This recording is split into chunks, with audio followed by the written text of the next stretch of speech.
नमस्कार, सुस्वागतम। स्वागत करते हैं 2022 का। 1 जनवरी 2022 से वर्ष हमारा कैसे रहने वाला है और सभी राशियों पर अलग अलग विषयों पर विचार करते हुए देखते हैं कि इस वर्ष स्वास्थ्य को लेकर के, संबंधों को लेकर के, पढ़ाई वाले जो बच्चे हैं उनको, और ख़ास करके जो परिश्रम करके मेहनत व्यापार व्यवसाय में अपने लगे हुए हैं, उन सब के लिए वर्ष कैसा रहने वाला है विचार करते हैं। 2022 सभी के लिए बहुत बहुत शुभकामनाएं। पहले तो बहुत अच्छा वर्ष रहे, बहुत सब लोग सुखी रहें, बहुत सबके परिश्रम जो है वो बहुत अच्छे फलीभूत हों, और ईश्वर की कृपा आप सब लोगों पर बनी रहें, सब स्वस्थ रहें, सब सुखी रहें। 2022 शुरुआत हो रही है शनिवार के दिन। बहुत बढ़िया है, शनि जो है अपनी राशि में बैठे हुए हैं, जबकि हम देखेंगे अंग्रेजी वर्ष है तो अंग्रेजी वर्ष की शुरुआत रात को 12 बजे से मानी जाती है। कन्या लग्न में वर्ष का उदय होने वाला है, और वैसे कन्या लग्न में ही हर साल होता है, लेकिन देखने की बात है कि हर साल ग्रह स्थिति बदल जाती है। तो इस साल के ग्रहों की स्थिति देखते हैं किस तरह से बनी हुई है। सूर्य बैठे रहेंगे धनु राशि में, जबकि चंद्रमा वृश्चिक में बैठे हुए हैं। मंगल अपने घर में वृश्चिक राशि में ही बैठे हुए हैं, और बुध बैठे हुए हैं शनि के साथ मकर राशि में, और उनके मित्र की राशि मित्र का घर है।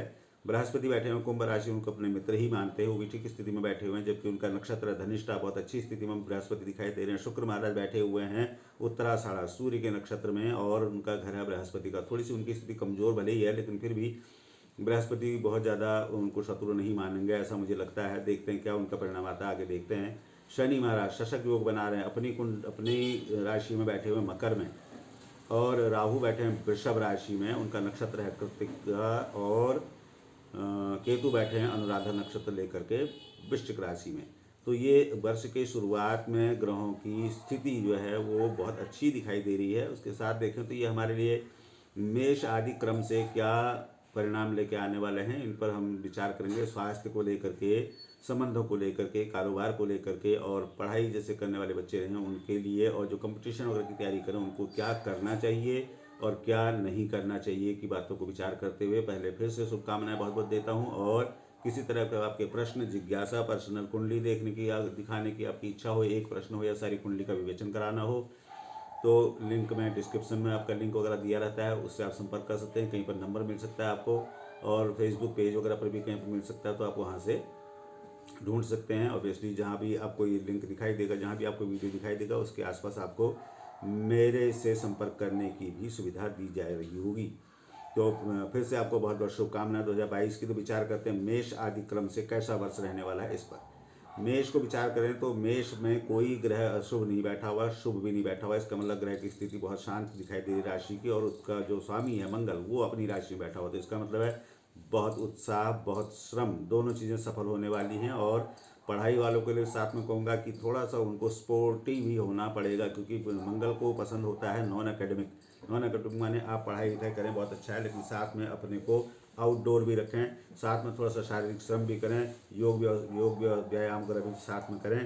तो मंगल जो है आपको बहुत अच्छा परिणाम देने के लिए आपके साथ रहेगा, क्योंकि अपनी राशि में बैठा हो तो ऑब्वियसली आपको मेहनत करने लायक भी बनाएगा, और उस मेहनत का परिणाम भी आपको बहुत अच्छा देने वाला है। साथ मिला उनको केतु का, तो जो कंपटीशन वगैरह की तैयारी कर रहे हैं किसी तरह से, जो उनके लिए वर्ष बहुत अच्छा रहने वाला है विशेष करके। और चंद्रमा का साथ केतु को लेकर के बैठा हो तो स्वास्थ्य संबंधी थोड़ा बहुत शीत संबंधी दोष यहाँ पर दे सकता है, क्योंकि अनुराधा जैसे नक्षत्र में बैठे हुए ग्रह या ज्येष्ठा जैसे नक्षत्र में बैठे हुए ग्रह थोड़ा शीत संबंधी चीज़ों के दोष देते हैं। और कारोबार व्यवसाय की बात करूँ तो बहुत अच्छे नए प्रयोग करने के लिए, नए कारोबारों को शुरू करने के लिए, और साथ में जो पारंपरिक जो कारोबार चलते आए हैं उनको भी कुछ नए आयाम देने का वर्ष दिखाई दे रहा है। तो इसका मतलब है, मैं समझता हूँ कि आपको केतु का साथ मिल रहा है, तो शेयर स्टॉक मार्केट वगैरह भी अच्छा काम करता है इसी तरह से। या अगर बात करूँ तो व्यापार में नवीनता देने का, नए प्रयोग करने का भी वर्ष अच्छा है, लेकिन साथ में पुराने ही जो चलते आए हैं उसमें भी आपको बहुत अच्छा स्टैंड मिलने वाला है। और अगर देखें इसके अलावा कोई विचार करने की इसमें बात, मुझे लगता है कोई भी ग्रह खराब से कहीं से नहीं कर रहा है, तो वर्ष आपका शुभ रहने वाला है। और अब आगे विचार करते हैं वृषभ लग्न वालों का। वृषभ के राशि क्या कह रही है। वृषभ राशि में को एक ग्रह बैठा हुआ राहु। राहु बैठा है, इनोवेटिव रहता है, कृत्तिका नक्षत्र में, उसका ज़्यादा दुष्प्रभाव नहीं आने वाला है। आपको काफ़ी खोज परख बनाने वाला है, नई चीज़ों को ढूंढने का आपका उत्साह बना रहेगा। थोड़ा सा शुक्र जो है वो बैठे हुए अपने शत्रु के घर में वक्री होकर बैठे हैं, तो यहाँ पर केवल स्वास्थ्य संबंधी चीज़ों में थोड़ा सावधानी की जरूरत जरूर रहेगी, क्योंकि राशि स्वामी अगर वक्री हो जाए, अपने घर से 8वें 6ठे बैठ जाएं, तो थोड़ा कमज़ोर हो जाते हैं। केवल इतनी ही सी बात है कि आपको स्वास्थ्य संबंधी थोड़ा सा, क्योंकि शुक्र अपने आप में संवेदनशील है, ऊपर से वो बैठे हैं अपने शत्रु के घर में, वक्री भी होकर बैठे हैं, तो थोड़ी सावधानी की जरूरत जरूर रहेगी। पढ़ाई वालों के लिए कोई बाधा नहीं है, और जो शोध करने वाले हैं या फिर कंपटीशन वगैरह के लिए भाग लेने वाले हैं, उनके लिए बहुत अच्छा मौका है कि वो कुछ अच्छे पदों के लिए अगर प्रयास कर रहे हैं तो वहाँ पर उनको अच्छी कामयाबी दे सकता है। रही बात परस्पर संबंधों की, हाँ इससे पहले वाली राशि में बताना भूल गया था, परस्पर संबंधों के बारे में उनको थोड़ा सावधान रहना पड़ेगा, क्योंकि राशि स्वामी अगर केतु के साथ बैठे हों तो थोड़ी सी सावधानी परस्पर संबंधों के लिए उनको रखनी चाहिए। जबकि वृषभ राशि वालों को परस्पर संबंधों के बारे में बहुत अच्छा परिणाम आने वाला है, क्योंकि बृहस्पति के घर में बैठे हुए शुक्र जो है वो एक अच्छी हारमोनी पैदा करता है और रिश्तों को, किसी भी तरह के रिश्तों को पुनर्जीवित करने के लिए, बहुत अच्छे ढंग से सुचारू रूप से चलाने के लिए, वो व्यापारिक संबंध हो, व्यावसायिक संबंध हो या पारस्परिक संबंध हो, बहुत अच्छे परिणाम आने वाले हैं। केवल स्वास्थ्य संबंधी जरूर कहूँगा कि शुक्र थोड़ा सा सेंसिटिव हो जाता है, तो थोड़ा सा वहाँ पर अपने सावधानी जरूर रखें कि शुक्र को थोड़ा सा मजबूत कर सकते हैं, जैसे कि इत्र का इस्तेमाल करना, चिड़ियों को दाना देना, या फिर शुक्र संबंधी पूजा दान जो भी आपको समझ में आता हो थोड़ा सा कर सकते हैं। मिथुन राशि का देखते हैं वर्ष कैसा रहने वाला है। मिथुन राशि में कोई ग्रह बैठा हुआ नहीं है, जबकि राशि स्वामी बैठे हुए हैं शुक्र अपने मित्र के घर, शनि के घर में। अपने से अष्टम भले ही बैठे हैं, लेकिन फिर भी अपने मित्र के घर में है तो बहुत अच्छे, ये नहीं कहूँगा कि बहुत खराब रहने वाले हैं, ऐसा नहीं है। जबकि उन पर दृष्टि, मंगल की दृष्टि तो हो रही है, मंगल भी अपने घर से देख रहे हैं, तो वो अशुभ दृष्टि नहीं करेंगे। इसका मतलब है स्वास्थ्य संबंधी कोई विशेष विचार करने की जरूरत नहीं, स्वास्थ्य ठीक रहने वाला। थोड़ा संवेदनशील स्वभावतः ही मिथुन राशि रहती है, तो थोड़ा सा सावधान जरूर रहेगा, वो तो जरूर कहना ही चाहिए। लेकिन पढ़ने वालों के लिए बहुत अच्छा वर्ष कहूँगा, और व्यापारी व्यवसायी वर्ग के लिए तो बहुत ही अच्छा माना जाएगा, क्योंकि उनके पास जो शनि का साथ उनको मिल रहा है, तो शनि जो है उनसे काफ़ी मेहनत कराने वाले हैं, काफ़ी मेहनत का परिणाम भी, क्योंकि जहाँ बैठा है वहाँ से दसम भाव को देखेगा, तो कारोबार में अच्छी उन्नति के लिए मिथुन को लगातार मौका पूरे वर्ष भर मिलने वाला रहेगा। और साथ में देखें मिथुन के लिए करना क्या चाहिए, गाय को चारा उनको समय समय पर देते रहना चाहिए। हो सके तो बुध संबंधी, बुध के मंत्र कर सकते हैं, गणपति दर्शन वगैरह कर सकते हैं। इस तरह की चीज़ों से क्या होगा कि बुध जितना मजबूत रहेगा उतना उनके पक्ष में बुध का फल व्यापार व्यवसाय पढ़ाई स्वास्थ्य सभी चीज़ों के लिए अनुकूल रहने वाला है। कर्क को विचार करके देखते हैं। कर्क में अपने आप तो कोई ग्रह बैठा हुआ नहीं है, चंद्रमा अपनी नीच में जाके बैठे हो, तो यहाँ पर वही बात आती है कि अपने से पंचम तो है, पंचम में बुद्धि का, विवेक का बहुत अच्छा परिचय चंद्रमा से मिलता है। केतु का साथ बहुत डिप्लोमेट आपको बना के रखेगा और बहुत अच्छी तरह से आप चीज़ों को अंजाम भी दे रहे होंगे, सोच समझ के काम भी कर रहे होंगे। स्वास्थ्य संबंधी जरूर कहूँगा कि चंद्रमा नीच में बैठे हुए हैं और केतु मंगल का साथ बैठा है, यानी कभी ऊपर कभी नीचे, अप डाउन, इस तरह से कुछ न कुछ बना रहेगा। लेकिन सफलताओं के लिए कहूँ तो पंचम में बैठा हुआ अपनी राशि का स्वामी आपको अपनी ही बुद्धि से बहुत अच्छा सफलता देने वाला दिखाई दे रहा है। और बहुत ज़्यादा तनाव भी कई बार रह सकता है, क्योंकि केतु का साथ मिल जाए तो थोड़ा सा तनाव अकारण भी होता है। थोड़ा सा परस्पर संबंधों में विवाद वगैरह से बचना चाहिए। केतु जो है जल्दी आपको अग्रेसिव कर सकता है, तो इससे आपको थोड़ा सा बचने की सलाह जरूर दूंगा। किसी से वाद विवाद की स्थिति हो तो उसको थोड़ा सा अवॉइड करें। जबकि पढ़ने वालों के लिए तो बहुत ही अच्छा समय दिखाई दे रहा है, क्योंकि अपनी राशि स्वामी पहले ही चंद्रमा, ऊपर से वो बैठे अपने से पंचम विद्या बुद्धि की जगह पर। और कंपटीशन के बात अगर कहूँ तो पंचम में केतु जो होता है हायर एजुकेशन वगैरह की जो अपॉर्चुनिटी है उनको बहुत अच्छा देता है। और साथ में कामयाबी का स्तर मंगल और केतु का साथ मिल करके चंद्रमा को यहाँ पर अच्छा ही फल देने वाला है। और चंद्रमा संबंधी थोड़े बहुत उपाय करेंगे तो चंद्रमा मजबूत रह करके और ग्रहों को भी अपने अनुकूल करने में आपको मदद रहेगी। जैसे कि आप शंकर जी को जल चढ़ा सकते हैं, ओम नमः शिवाय का पाठ कर सकते हैं। इस तरह की चीज़ें, सफ़ेद पहनना, सफ़ेद दान करना थोड़ा सा आपको अच्छा परिणाम दे सकता है। सिंह में आके देखते हैं राशि स्वामी सूर्य अपने से बैठे हैं पंचम, थोड़ा सा स्वभाव में तेजी दे सकते हैं। शुक्र का साथ भी उनको मिला हुआ है, तो डिप्लोमेट भी बनाता है, राजपक्ष से कामयाबी भी देता है। और अगर बात करूं तो शुक्र के साथ मिलकर के सूर्य जो है वो थोड़ा सा अपने जीवन स्तर को उठाने के लिए बहुत अच्छा सहयोगी रहता है। स्वास्थ्य संबंधी कोई दोष इसका आने वाला नहीं है, क्योंकि मित्र की राशि में सूर्य बैठे हैं, बहुत बढ़िया स्थिति मानी जाएगी। शुक्र के साथ बैठे हैं तो जो सुखोपभोग हैं, अर्थात जो जितने भी संसाधन हैं उनका प्रयोग करते हुए आपको लाभ का मौका भी प्रॉपर दे रहा है, तो कोई मुझे ऐसी बाधा नहीं दिखाई दे। पढ़ाई वालों के लिए बहुत अच्छा माना जाएगा। बृहस्पति के घर में सूर्य बैठे हैं, तो इसका मतलब है जो प्रारंभिक शिक्षा के लिए हैं, जो उच्च शिक्षा के लिए किसी तरह से प्रयास कर रहे हैं, हर तरह से कामयाबी का मौका सिंह वालों को मिलना है। और परस्पर संबंधों में भी मुझे कोई बाधा ऐसी नहीं दिखाई दे रही। वर्ष अच्छा रहने वाला है। जबकि कारोबार व्यवसाय को मैंने बताया था ठीक रह रहा, तो इसका मतलब है केवल सूर्य को ही थोड़ा सा पुष्ट करने का साधन कर सकते हैं, क्योंकि सूर्य से कमजोर तो है नहीं। शुक्र के नक्षत्र में बैठे होने का कोई ऐसा दुष्परिणाम नहीं आने वाला है।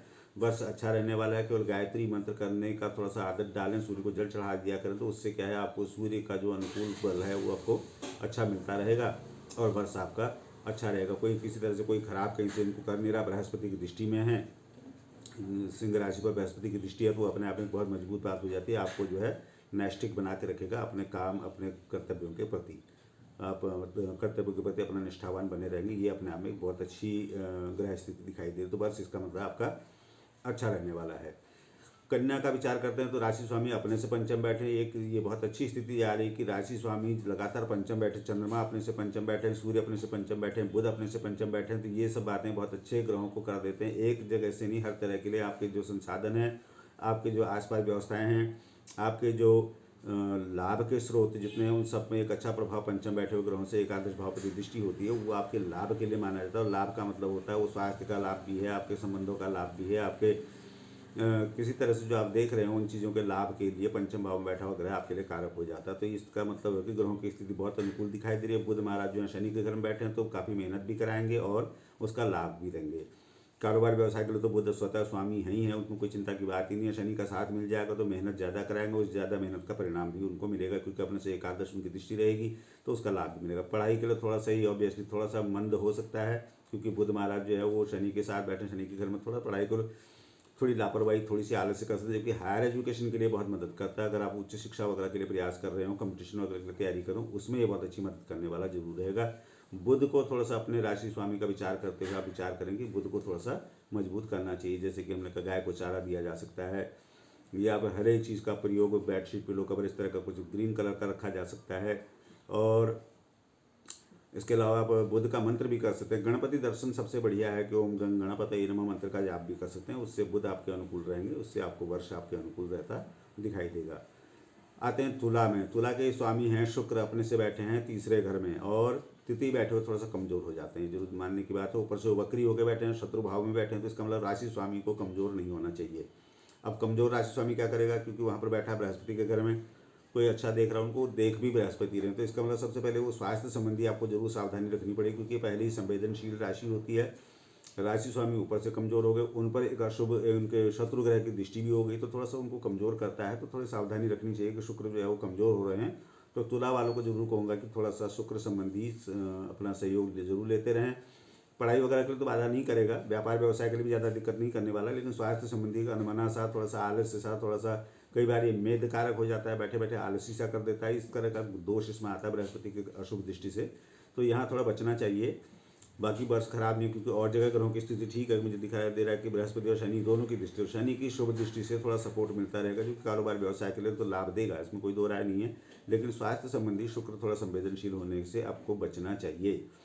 थोड़ी एक्टिव बनिए, थोड़ी सी अपना सुबह जो अपने समय होता है अपना संध्या पूजन वगैरह का थोड़ा सा ध्यान जरूर रखें। भाई सूर्य को जल चढ़ा दिया करें, गायत्री मंत्र कर लिया करें, उससे क्या अपना एक रूटीन सही बन जाएगा। जब आप खुद से कमिटेड होंगे तो समय आपके साथ कमिटेड होगा, ये जरूर ध्यान देने की बात है। तो परेशान होने की जरूरत नहीं लग रही है, लेकिन थोड़ी सावधानी की जरूरत जरूर दिखाई दे रही है कि शुक्र कमजोर हो रहे हैं, तो थोड़ा सा उनको कमजोर होने से बचाएं। और कोशिश करें कि शुक्र के साथ साथ जिन ग्रहों की दृष्टि उन पर है, जैसे कि अगर मैं कहूँ तो राशि स्वामी को सूर्य का साथ मिला हुआ है, तो थोड़ी सी उग्रता ना दे, वहाँ पर सावधान रहना चाहिए। तो शुक्र को ही बढ़ाइए, इत्र का इस्तेमाल थोड़ा सा किया कीजिए, चिड़ियों को दाना दिया कीजिए, सुबह उठ के अपना जो है सूर्योपस्थान जो है वो सभी ग्रहों को अनुकूल करने के लिए किया जाता है। वृश्चिक में देखें बहुत अच्छी स्थिति है कुछ चीज़ों को लेकर के, जैसे कि केतु बैठा बहुत मित्र मानता है अपने उसमें, और चंद्रमा भी उसका चाहे भले नीच में बैठा हो, मंगल स्वग्रही होकर के अपने घर में बैठे हैं, तो इसका मतलब स्वास्थ्य के लिए बहुत बढ़िया माना जाएगा। संबंधों के लिए वास्तव में बहुत बढ़िया नहीं कहूँगा, क्योंकि केतु का साथ जो है वो सही नहीं है। केतु जो है अकारण विवाद के लिए यहाँ पर मुखर हो जाता है, और वो सभी जगह लागू होता है, चाहे वो परस्पर संबंधों में हो या व्यापारिक व्यवसाय किसी तरह संबंध हो, यहाँ पर थोड़ा सा केतु परेशान कर सकते हैं। तो यहाँ पर जो परस्पर संबंधों के लिए ही थोड़ा सावधान रहने की बात जरूर कहूँगा, जबकि लाभ बहुत अच्छी तरह से आने वाला है, और पढ़ाई के लिए कंपटीशन का जो योग बहुत अच्छा मिल रहा है केतु का।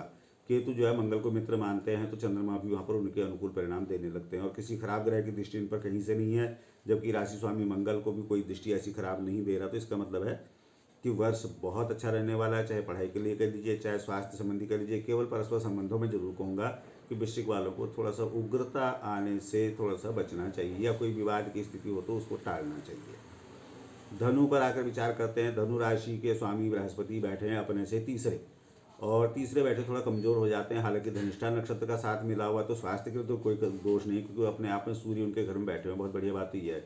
12वें घर में केतु मंगल का होना भी कोई खराब बात नहीं है, क्योंकि व्यय वगैरह कोई विशेष दुरुपयोग जो है व्यय का नहीं होने वाला है, जबकि आय में उनके लिए कोई ऐसे खराब ग्रह नहीं बैठा हुआ है।